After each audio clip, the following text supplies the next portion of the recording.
Good afternoon to our viewers in Germany and good morning to our viewers in the United States. I'm Steve Sokol, the president of the American Council on Germany, and I'd like to thank you all for joining us for today's Kaffeepause. Each week, we check in with a journalist in Germany to talk about the news behind the headlines, and today we're joined by Malte Lehming from the Berlin daily Der Tagesspiegel. Malte, it's always great to see you. Herzlich willkommen. Thank you for having me at the Kaffeepause.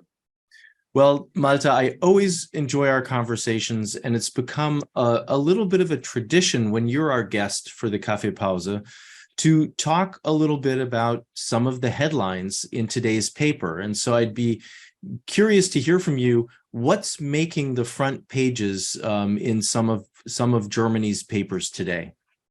Yes, I'm glad to share that with you. We have, first of all, the Business Daily Handelsblatt. I took three, not so mainstream, not like Süddeutsche and Frankfurter Allgemeine, but some of the other newspapers today. And I don't know if you can read it. It's called Der schwierige Partner, the difficult partner. And it's about the trip from the Chancellor Olaf Scholz to India. There were different aims for his trip, is either to see if India could serve as an alternative to China, and to look for skilled workers, which Germany is in desperate need to have. And so it's on the anniversary of his famous epochal change speech in Berlin a year ago. And the next is the Tageszeitung, the left-wing newspaper from Germany. It's a very, very long headline. It basically says, if there is a case for feminist policy, then it should be about Iran. Feminist policy is a term that was coined, I think, in Scandinavia, but was took up by our foreign minister, Annalena Baerbock. And the Taz asked if she is able to make a real feminist policy approach to the events happening in Iran. So left-wing Taz is very much a very huge coverage about all these events. And the last thing is Die Welt, a conservative daily newspaper. Let me check if you can read all the headlines, because they have two of them. The one in the front is again about the Scholz visit to India. And the next one is related to his Zeitenwende speech a year ago, and it's called Scholz in India. It's army reform needs more speed, I would say. Yes, that's what the union of the Bundeswehr is asking for: more speed and reforming the army. So these are three of the newspapers. Some more are related to the epochal change speech of Chancellor Scholz, but this is basically what are the topics right now. Well, thank you for that. It's always good to sort of just have a look at what is making the headlines on any given day, and it's always interesting to see how different papers report different issues on their front page. I hope during our conversation we'll sort of come back to Olaf Scholz's trip to India, because I think that that's a really interesting thing to have happening right now. And as you say, it is part of the overarching Zeitenwende as Germany thinks about its allies around the world. But since today is the 1-year anniversary of the Zeitenwende speech, I'd sort of like to start there. I think one of the most quoted lines of Scholz's speech was, "We are living through a watershed era, and that means that the world afterward will no longer be the same as the world before." And we all know, what sort of a policy pivot was outlined in his speech in terms of foreign policy, security policy, and energy policy. When it comes to energy, he did use that word of Deutschland Tempo in terms of how much has been achieved. So I think it's interesting in that Welt headline to hear the word tempo used again, and that really things need to be sped up, speeded up when it comes to the Bundeswehr investment and reform. What's your sense of how far Germany has come in the last year since the Zeitenwende speech? I would say there were three main tasks that Chancellor Olaf Scholz was facing after the invasion of Ukraine by Russian troops. First, you mentioned defense. Second is energy policy. But the third, and this is important as well, is public opinion. Because the historic break, sending weapons to war-driven zones, export weapons, pledging 100 billion euros for modernizing the German army, and all these things are against a kind of German tradition, not be too much involved in foreign affairs and not with military means. So I think public opinion is the third pillar that he has to play to. But the first is let's talk about energy first, because energy, I think, is a remarkable success. Just in 1 year, you almost get independent of Russian gas and oil. You reduce the gas spending by 20%, which Germany should do. You build up LNG terminals in record speed time. Some of them are already operational in less than a week. So I think, and you speeded up the building up of clean energy, windmills and all these things. So I think energy policy became a remarkable success. Alternative energy, the famous trip from the Green Minister for Climate to Arab countries, for example, to speed up the LNG process. This is a remarkable success. Not so successful is defense. Defense was, I think it was maybe a personal problem. Olaf Scholz didn't care so much about defense policy. He had a defense minister the first 9 months, which was not so successful, not very much into the task, and not very familiar with defense spending. Now, I think Boris Pistorius, the new defense minister, he is quite up to the task. He's very engaged, very knowledgeable, very open, very frank. It seems that he knows what to do, but you missed the first 9 or 10 months in reforming the Bundeswehr. Mm-hmm. So I think what the union of the Bundeswehr is demanding, that you need more speed into it, is quite right. Some critics say Germany now has 321 tanks. That's all in all. That's a very, very low number. And it has, for a real war zone, you could survive with 2 days of ammunition that you have. So the Bundeswehr is in a miserable condition, and it certainly needs to speed up the process in reforming it. It's a terrible task, because for years and years and years, nobody really cared about the Bundeswehr. It was relied upon good relationships to Russia, being a good member of NATO, but not building up its own army. So I think the present government is that's the task number one they have to do. I think with Boris Pistorius, the right man is right now at the right place. The third is public opinion. Many people criticized the government for not being fast enough in delivering weapons, in speeding up all the, but especially in delivering weapons to the Ukraine.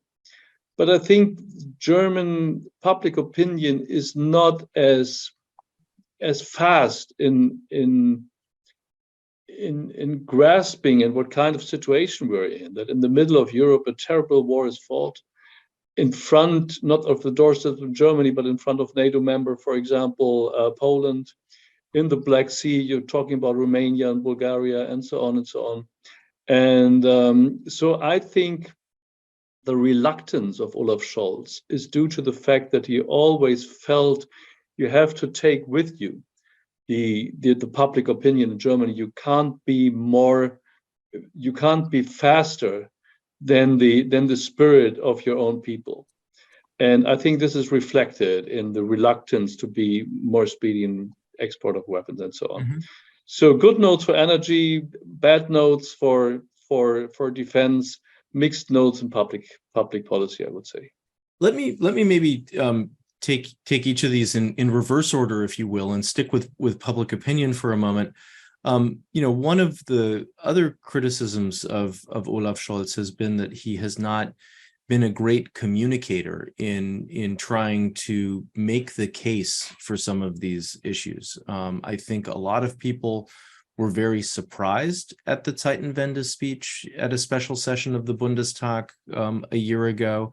A number of people sort of thought he made the case very, very well, but that he has not been making the case as well since then to the public. And yet, certainly thinking about last fall, more than 70% of Germans supported German government efforts to support Ukraine. I mean, there was a pretty high sense of support. It's been this sticking point of delivering weapons and concern about how the war might expand. Why do you think that Scholz is having such a hard time making the case about these issues, particularly when you look at some of his colleagues in the cabinet, like Annalena Baerbock, the foreign minister, and also Robert Habeck, the economics minister and vice chancellor, who have been sort of addressing some of the challenging issues that Germany is facing right now and seem to be getting more public support for their positions?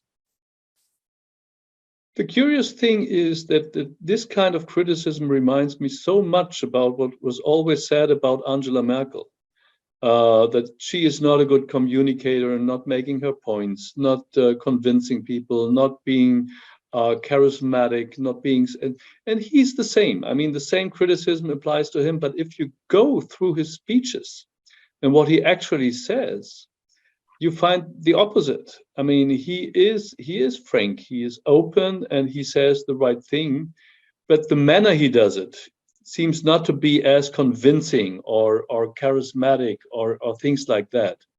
So that's his character. I don't think he can change his character by being a different kind of person.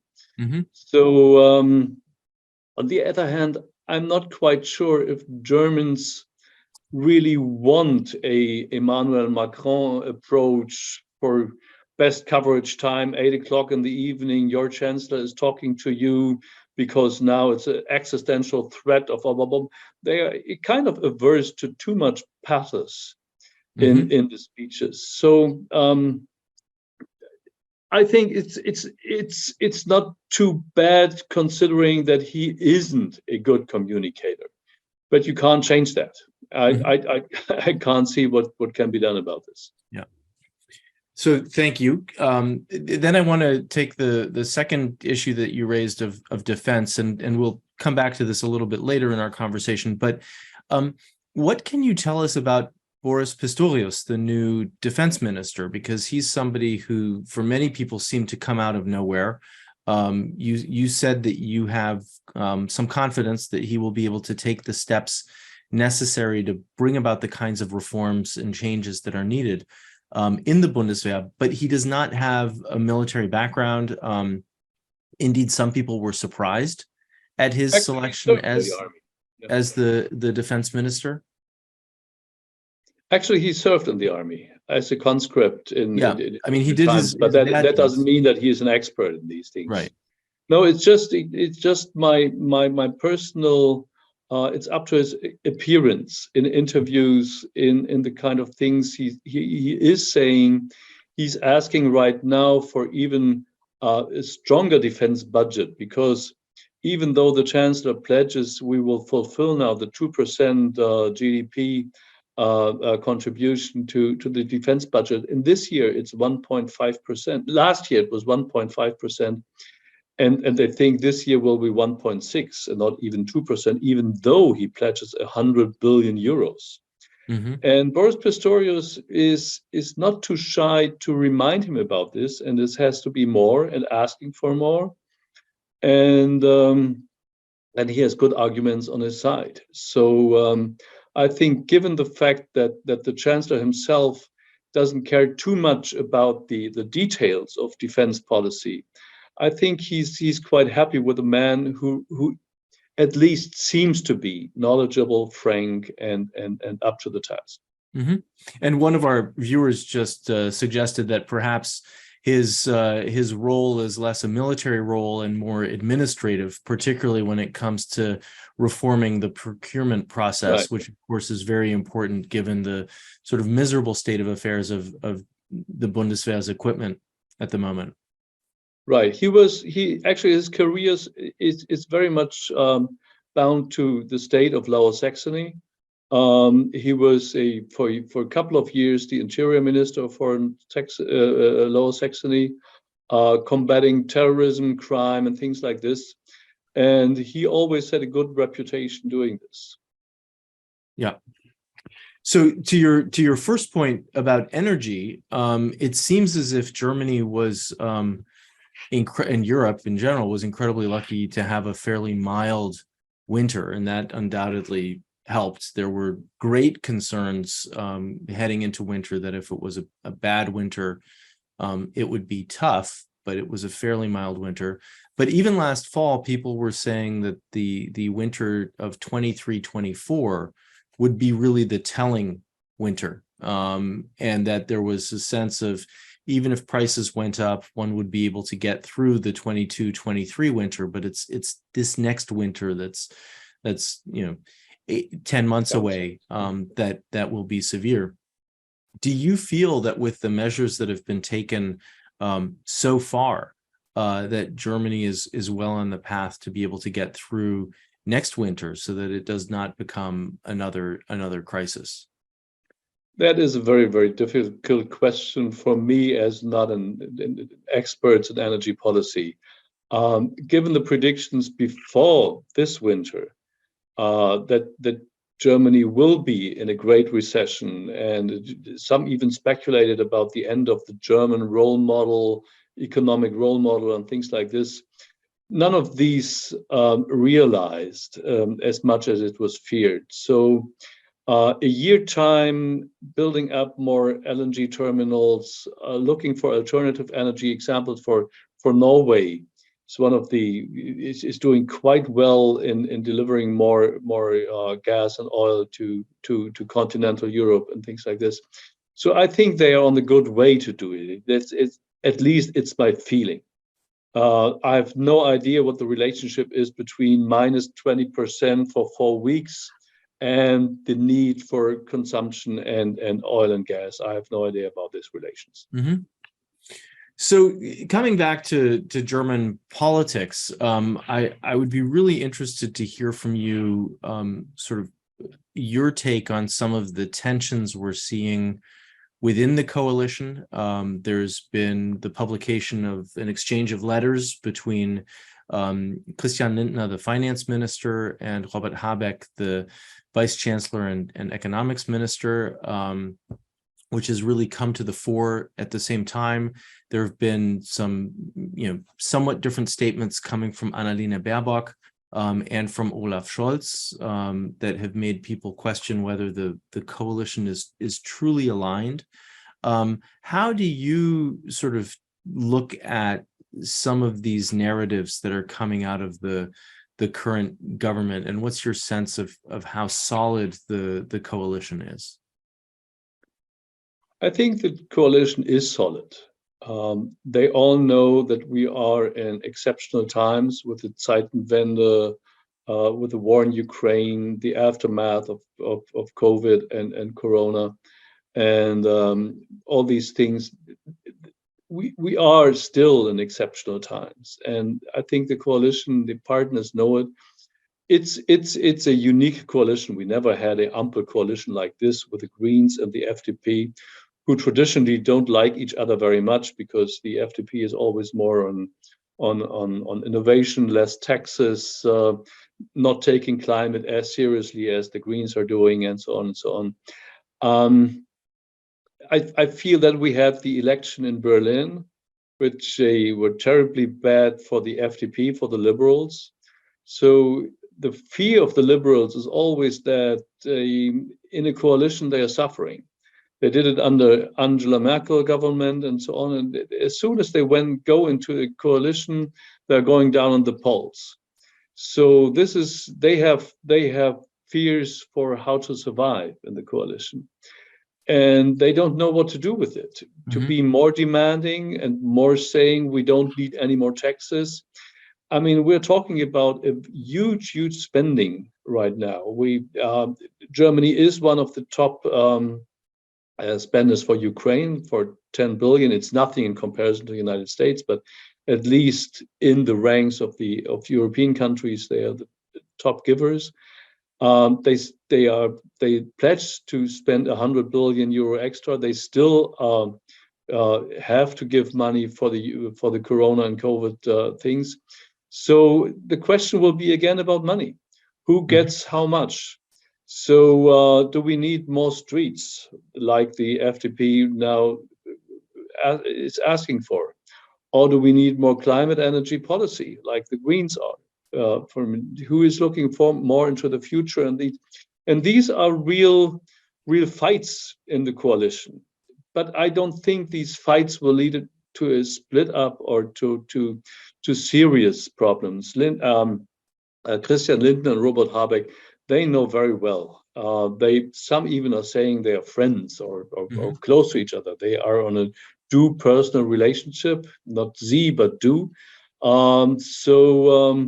They know each other very well and they know how far to go. So I don't take these letter exchange thing and things too seriously if it comes to the coalition. I mean, I think that was one of the things that surprised some people, that apparently the two of them are perdu, and the letters were very formal in the way that they were written, and so there were questions about who had actually written the letter and whether they actually came, from the two of them. But obviously, each of them signed the letter. I mean, I guess to look at the FDP for a moment a little bit more closely. They're in a difficult position at the moment. They've had losses in the last 5 state elections, and some of those losses have been very bad. Some of them have even been catastrophic, like in Berlin, where they did not make the 5% hurdle. And so there are some real questions about the future of the FDP and their ability to rally support. At the same time, one of the elements that particularly Christian Lindner has been hanging on to has been the notion of the debt brake. And this is a time when, as you rightly point out, lots and lots of money is being spent on lots of different things. And a number of those things are very different from what was outlined in the coalition agreement because of Corona, because of the war. That spending has had to change. How do you see Lindner and or the FDP sort of really trying to reposition itself moving forward to garner more support in some of the other elections that are coming up? That is a very, very good question.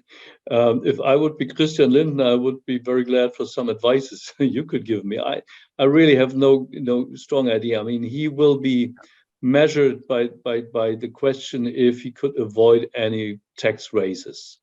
This is his basic line: no new taxes, no taxes at all. But if it comes to spending, and it's not just related to Germany, I think all the countries in Europe and the United States are in a kind of spending orgy. Because of things that have to be done in the United States, the infrastructure and things like this. In Germany, it is infrastructure. The trains are not running very good.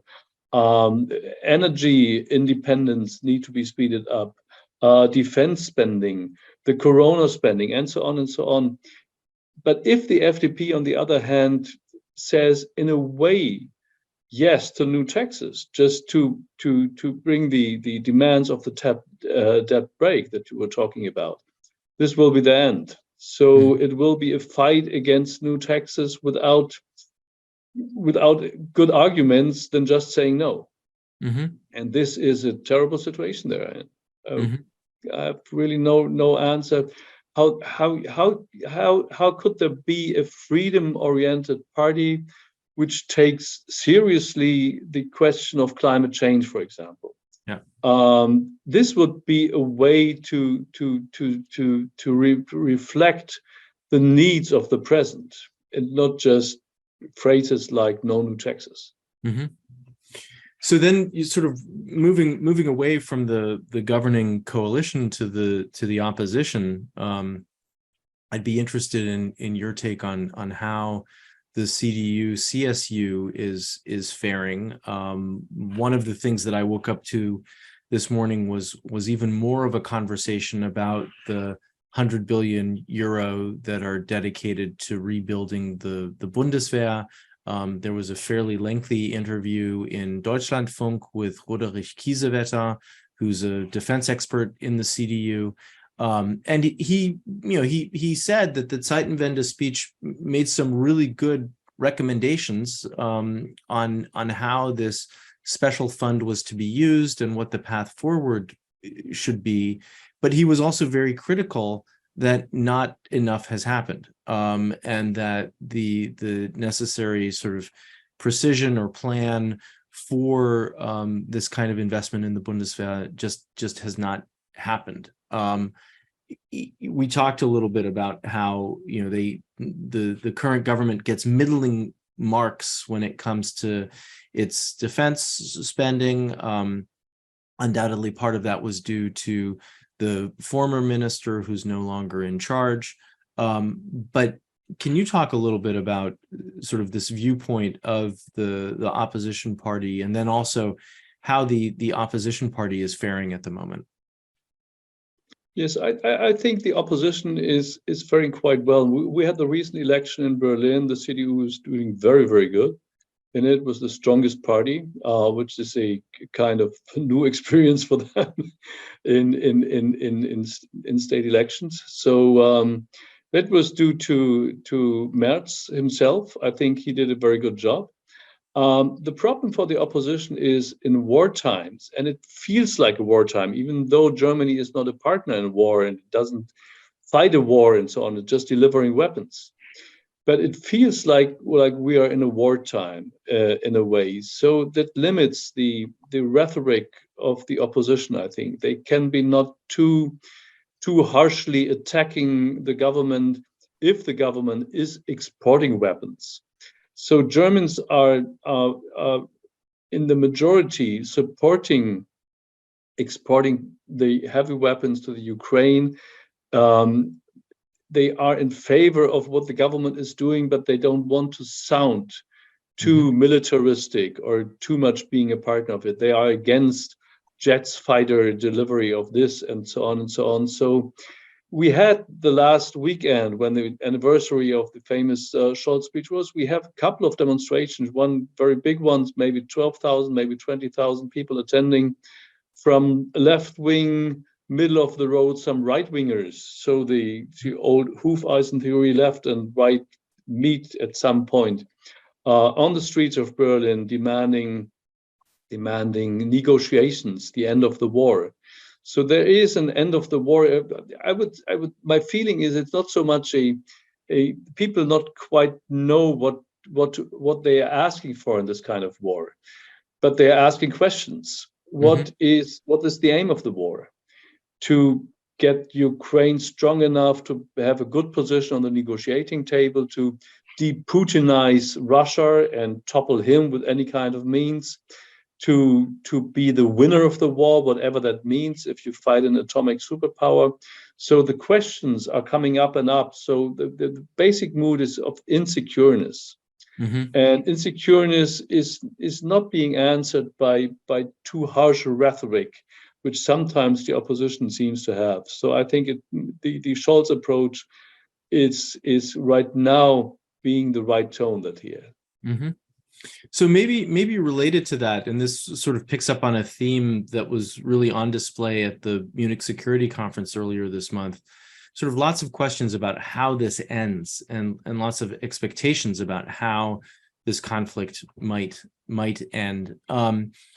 Do you have a sense of how the German public sees this ending. The sense that I got coming away from the Munich Security Conference was that there is no end in sight, that this will be a long and protracted conflict, but that at the same time, there's a sense that time is really running out for Ukraine, and that the war needs to come to an end soon, particularly before the United States gets caught up in its presidential campaign next year. What are people in Berlin and elsewhere in Germany talking about when they make demands that the war end, or that they think about how this conflict might end? I would say that the general mood is we have to support Ukraine in its defense fight against the Russian aggression. I would feel that the majority would be in favor of negotiations if the Ukrainian side agrees to it. And many people are looking for maybe some kind of diplomatic solution, postpone the question of national sovereignty if it comes to Crimean. If the aim is we fight Russia until the Crimean becomes Ukrainian again, that might take years and years to come, because this is a symbolic fight about these areas. If there is kind of agreed upon negotiation saying we stop the war, we have a truce, we have a ceasefire, and everything else which is disputed, we postpone for a while, leaving open the question what belongs to whom right now, blah, blah, blah, like this.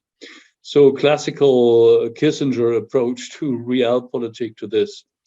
I would say that the question, are you in favor of negotiations or of fighting, could be answered by with a sentence both. Mm-hmm. We have to fight, but we should not exclude any possibility of negotiate in a certain kind of time. So if it's right now the right time, I don't know. I don't think so. If it is after the spring offensive, either by the Russian or Ukrainian side, I have no idea. Maybe in summertime. So maybe we have to fight the war the whole year long. I'm not so optimistic about the mood and the public opinion in Germany if it would then switch. So we have uncertainties about the presidential election in the United States and the public opinion in Europe, I would say. Mm-hmm. Mm-hmm.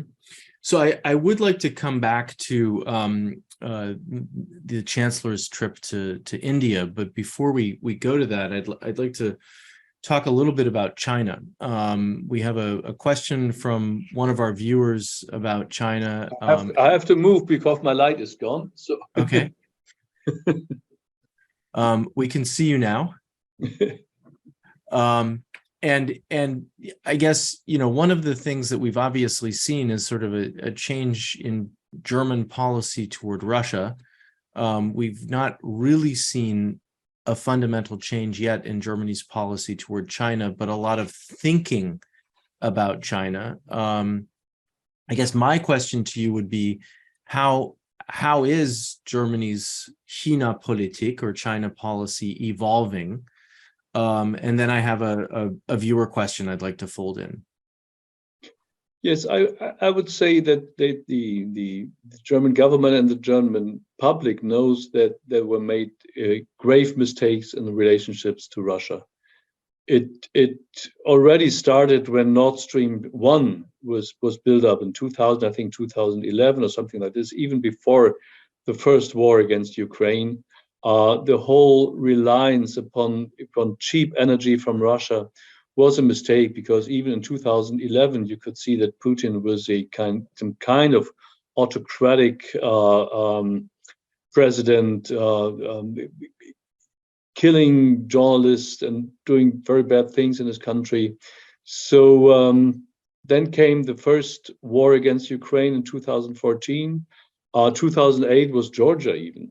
The Georgia War. So there were made a couple of mistakes in relationships to Russia, and we were naive as Germans.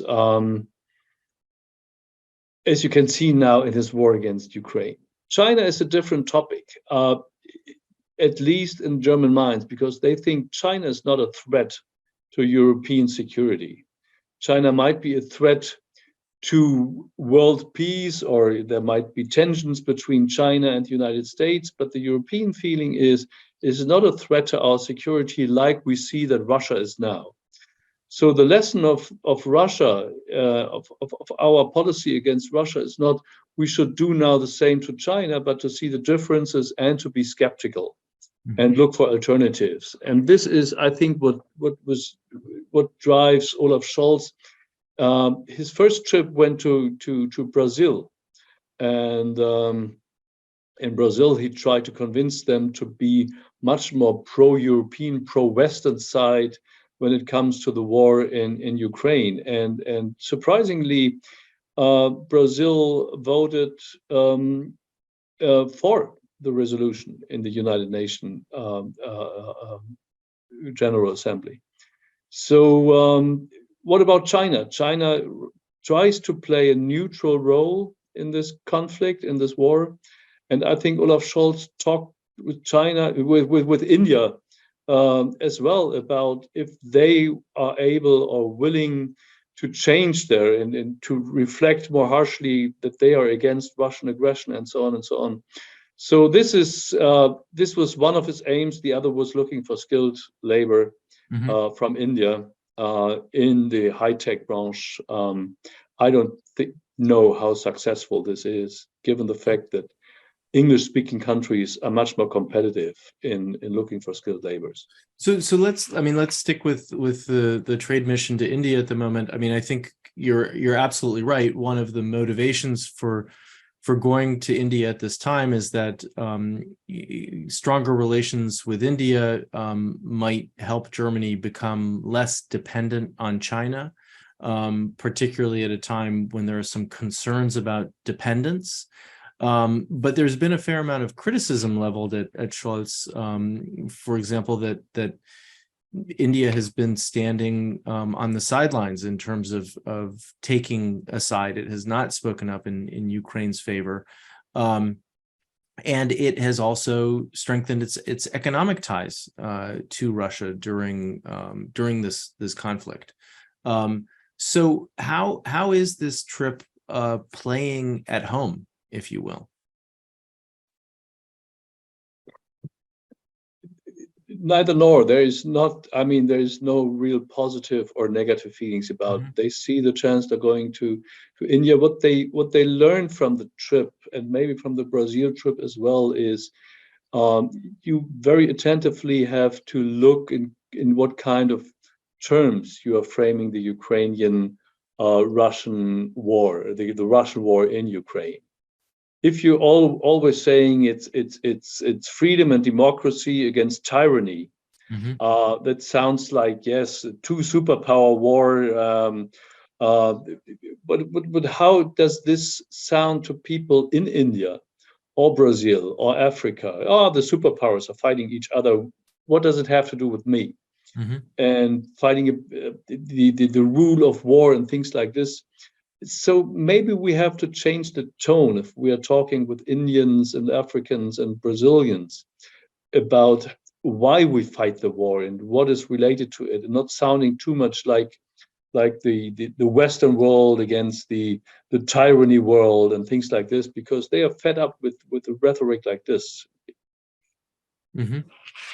So, Malte, there is a question from one of our viewers that ties into China. He's curious to know to what degree the German media has focused on some of the risks around China blockading Taiwan and then the possibility of an attack or invasion of Taiwan. Is that something that people in Germany are thinking about, and B, that the media is covering?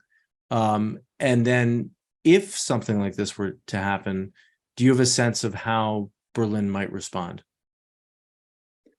The media coverage is bigger and higher than the public awareness of the problem. I think the public in general doesn't care so much about, because very few people really understand. For example, what is the status of Taiwan? Is it a part of China? Is it an independent country? Is it a sovereign country? We had a trip of politicians, parliamentarians, to Taiwan to show solidarity, very strongly criticized by China. But a number of politicians doesn't care about it and travel to Taiwan regardless of being criticized by China. It's a very difficult and very delicate situation. It's hard to explain. I think the media is doing quite a good job in explaining what the stakes are in it. The public is, I don't know how aware it is about the nature of the problem. Mm-hmm. So even myself, I'm not quite sure about how imminent the threat of an invasion by the Chinese army is, given the fact that what do they have to win at the moment? I would not exclude it for the next year or 2 years from now, but right now in the middle of the war that is fighting now in the Ukraine, I don't think it would be very wise. Yeah, I mean, this is something obviously that a lot of people are thinking about and talking about on the periphery of the Munich Security Conference last weekend. I heard some people who said that they really think that this is likely in the next 1 or 2 years, but then I heard other people say they couldn't imagine something like this in the next 5 to 10 years because of the mismanagement of Corona by Beijing, the population decline and demographic challenges that China is dealing with, just the economic situation that she is having to manage.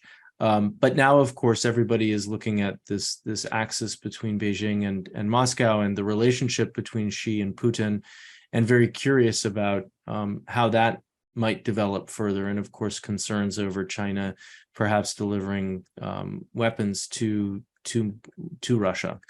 So as always, there's a lot to keep an eye on, a lot to follow. One thing that we have not talked about, but that I also heard reports about on the news this morning, was sort of all of the United Nations related meetings in Geneva today. There's a human rights conference going on, but there's also a disarmament conference happening. Foreign Minister Baerbock gave a pretty strong speech at that conference, calling on Putin and on Russia to come back to the New START agreement. I know that this is super fresh because it's just going on today, but have you picked up on anything interesting coming out of Geneva that would be interesting for our viewers and listeners to know about? No, I haven't followed the news that closely. I have to admit that. I might add to the China Russia relations. This becomes really difficult and delicate for the moment, because many people are saying that the relationship even got closer in the last year. It started with the limitless friendship pact right at the Olympic Games, right before the war, but even got closer. And so it brings the question to our mind is what to do now with the so-called peace plan or negotiation plan of China. If you just brusquely saying no, then you might drive them even closer into the arms of Putin. Mm-hmm. So what is the right policy, not driving China too much close in the arms of Putin? This is one of the big questions that is discussed here right now. Mm-hmm. Well, Malte, as always, thank you so much for joining us for a Kaffeepause, for shedding some insight and some light on what's going on in Germany at the moment. I really appreciate your taking the time to speak with us today. It's always a pleasure. Thank you so much, and thank you for the questions. And thanks, of course, to everybody for tuning in today for the Kaffeepause. We'll be back again next week.